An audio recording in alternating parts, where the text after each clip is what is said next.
How do SSRIs affect serotonin? What is serotonin?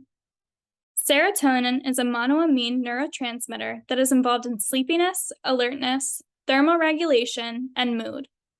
Monoamines are synthesized from amino acids by the removal of the COOH group, and they retain the amino group.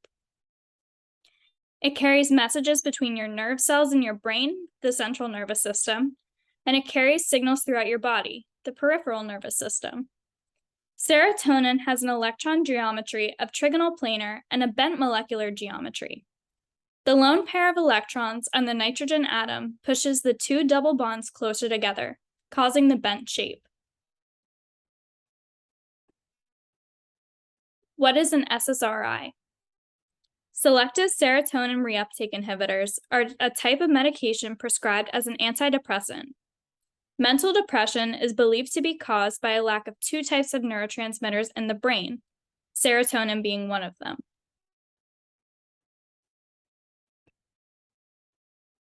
How do neurotransmitters work? It is important to understand how neurotransmitters work in order to fully understand what an SSRI does. Neurotransmitters are chemical messages that are sent from the presynaptic neurons to the postsynaptic neurons through the synaptic cleft. The synaptic cleft is a very small space within the synapse. In this diagram, you will see that the neurons are pink. The presynaptic neuron on the left releases the neurotransmitter, and the postsynaptic neuron on the right responds to it. Neurotransmitters in orange are contained inside vesicles in yellow, sent by the presynaptic neuron to the synaptic cleft. The postsynaptic neuron contains receptors, pictured in blue, that bind to the vesicles and create an action potential. When the receptors have received enough of the neurotransmitters will either diffuse outside of the synapse or be reabsorbed through reuptake, pictured in green, and recycled by the presynaptic neuron to be used again. Now for the big question: how do SSRIs affect serotonin? SSRIs inhibit reuptake of the neurotransmitter serotonin, which means it stops the reuptake. When reuptake is not occurring, the number of neurotransmitters inside a synaptic cleft increases. A high level of serotonin within the synaptic cleft is believed to relieve the symptoms of depression.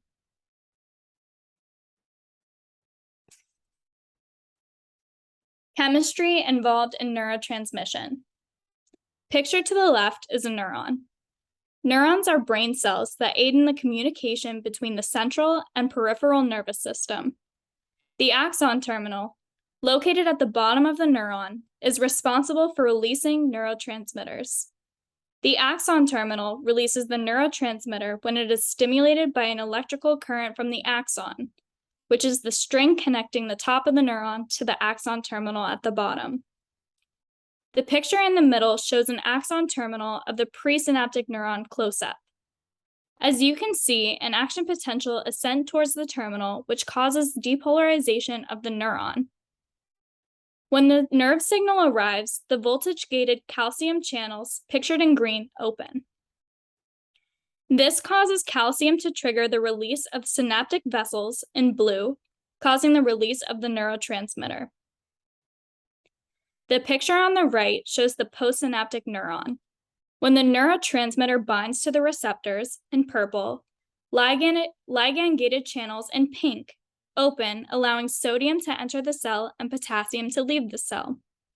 As sodium enters and spreads throughout the cell, it depolarizes it. As a result of the voltage shift, a current causes the postsynaptic neuron to fire.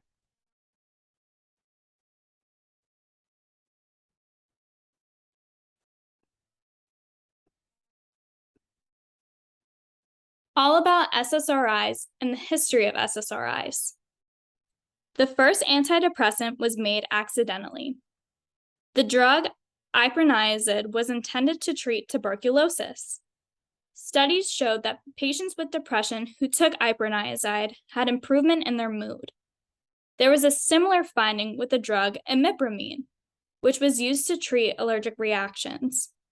Both of these discoveries happened in the 1950s.